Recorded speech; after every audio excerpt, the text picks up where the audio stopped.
करें। और जो रोज़ जो हम 7 किस्म का पाठ यहाँ कर रहे हैं, तो सबका ध्यान करते हुए उनका अध्ययन करें। नागार्जुन ने एक श्लोक की रचना की है। श्लोक में कहा गया है कि जिनका चित्त विशाल है, अर्थात जिनका चित्त उनके वश में है, वो विशाल भगवान बुद्ध के रूप में वो उनकी प्रशंसा कर रहे हैं। उनका चित्त विशाल है, उनका चित्त अपने वश में है, अर्थात उन्होंने सारे के सारे क्लेश इत्यादि को नष्ट कर दिया है। ऐसे भगवान बुद्ध को मैं नमन करता हूँ, ऐसे भगवान बुद्ध को मैं प्रणाम करता हूँ। तो भगवान बुद्ध ने 3 कल्पों तक पुण्य का संभार करते हुए बुद्ध बने, और बुद्ध बनने के बाद जितने भी जीव हैं उनके हित के लिए उन्होंने कार्य किए और उनके हित के लिए उपदेश देते रहे। भगवान बुद्ध ने जो बुद्धत्व प्राप्त किया है वो स्वयं के लिए नहीं, बल्कि बुद्धत्व प्राप्त करके वो आराम से शांति से ही कहीं बैठ गए होते या किसी से कोई मतलब नहीं होता, तो ऐसा नहीं किया। लोगों के हित के लिए आजीवन उन्होंने अपने ज्ञान को बांटा और लोगों का हित करते रहे। अब भला कैसे करें? तो आशीर्वाद से ही भला नहीं हो सकता, उनकी शिक्षाओं से भला हो सकता है। तो बुद्धत्व को प्राप्त करने के लिए पुण्य संभार की बहुत आवश्यकता होती है। बिना पुण्य संभार को प्राप्त किए आप बुद्धत्व प्राप्त नहीं कर सकते। पारमिकताओं का अभ्यास करना, जो पुण्य संभार है इत्यादि का अभ्यास करना पड़ता है, तब आप बुद्धत्व को प्राप्त कर सकते हैं। तो भगवान बुद्ध ने भी बुद्ध बनने से पहले पारमिकताओं का अभ्यास किया और पुण्य संभार किया और फिर बुद्ध बने। तो उसमें कहा गया, सभी सिद्धांतों को रोकने का एक शब्द आता है। सभी सिद्धांतों को रोकने का मतलब यहाँ है जो सभी मिथ्या दृष्टि वाले सिद्धांत हैं उनको रोकना चाहिए। जैसे जो हमें दुख देते हैं, परेशानी देते हैं, ऐसे सिद्धांतों को रोकने के लिए फिर हमें किस चीज़ की आवश्यकता होती है? ऐसे सिद्धांतों को रोकना है तो हमें शून्यता या फिर बुद्ध चित्त इत्यादि की आवश्यकता होती है। तो सभी सिद्धांतों को रोकने का मतलब यहाँ ये है कि जितने भी प्रकार के हमारे मिथ्या दृष्टि वाले हमारे सिद्धांत हैं उनको यहाँ रोकने की बात हो रही है, ना कि किसी दूसरे सिद्धांत को। और इनसे अगर पार जाना है तो जितने भी प्रकार के भगवान बुद्ध ने जो मार्ग इत्यादि बताए हैं उनको प्राप्त करके ही हम बुद्धत्व को प्राप्त कर सकते हैं। तो ये जो शरीर हमें मिला है उस शरीर से जितना हो सके हमें अभ्यास करना चाहिए।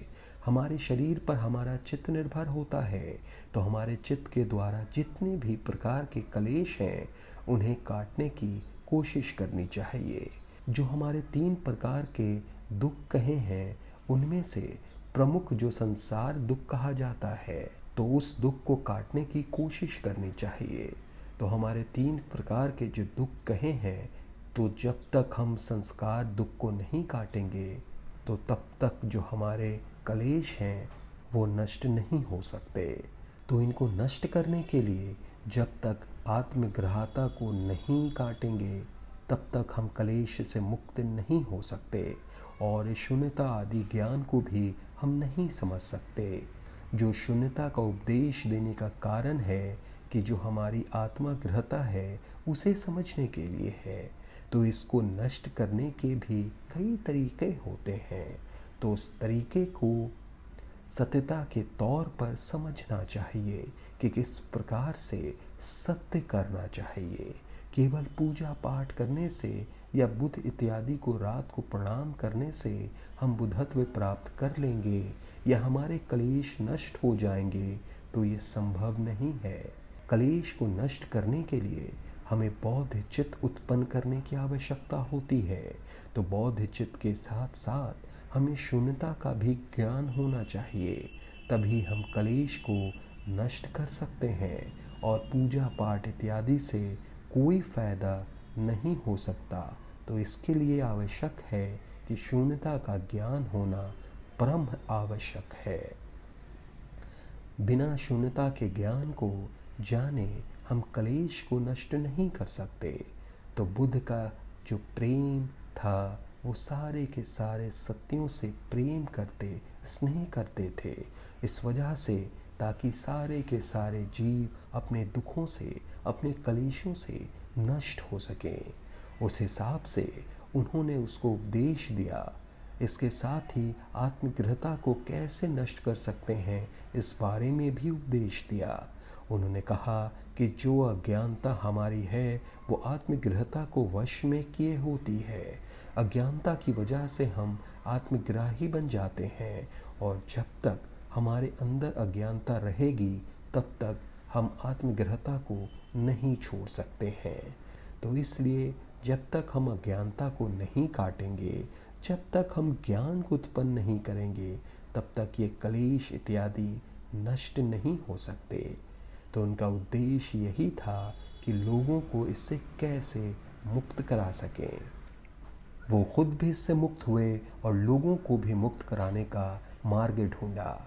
जैसे कि एक उदाहरण दिया जाता है एक श्लोक में कि जिस प्रकार से सूर्य के प्रकाश से पुष्प खिल जाता है, उसी प्रकार से भगवान बुद्ध के ज्ञान से या उनके ज्ञान को जानकर जितने भी प्रकार के कष्ट या कलेश हैं वो नष्ट हो जाते हैं। यहाँ पर कहने का अर्थ है कि जब तक हम भगवान बुद्ध की शिक्षाएं, उनके दिए हुए ज्ञान को नहीं सीखेंगे, तब तक हमारी ये कलेश इत्यादि नष्ट नहीं हो सकते। तो बौद्ध धर्म महत्वपूर्ण है, बौद्ध लोगों के लिए महत्वपूर्ण है, अन्य लोगों के लिए भी महत्वपूर्ण है। तो ये खासकर ये एशिया का धर्म है। एशिया में इसका विस्तार हुआ है। एशिया से ये शुरू हुआ तो आज के युग में देखा जाए कि चीन, कोरिया, बर्मा, कंबोडिया, मंगोलिया इत्यादि देशों में बौद्ध धर्म फैला है। और ऐसे देशों में पूर्व से ही ये धर्म है, ऐसा नहीं है कि ये नया बन गया है, बहुत प्राचीन काल से वहाँ है। भगवान बुद्ध के समय के कुछ बाद से कुछ देशों में तो उनके समय में ही धर्म पहुँच गया था, और कुछ देशों में उनके बाद ये धर्म पहुँचा। मैं लोगों से कहता हूँ कि आपका जो धर्म है, पूर्वजों का जो धर्म है, उसे मानना चाहिए।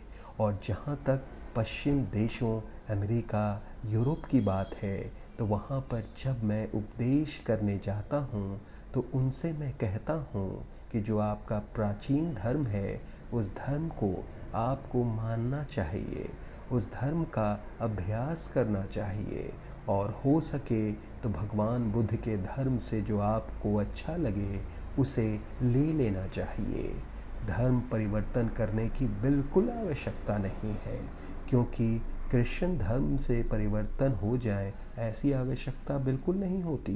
क्योंकि जो आपका पूर्वजों का धर्म है, उस धर्म को मानने से आपको सहजता होगी, आसानी होगी, उसको आप अच्छे से समझ सकते हैं। अगर आपके माँ बाप मान लीजिए कि बौद्ध हैं, तो आपको बौद्ध धर्म समझने में आसानी होगी। और अगर आपके माँ बाप किसी और धर्म को मानने वाले हैं, तो उस धर्म को समझने में आपको दिक्कत नहीं होती।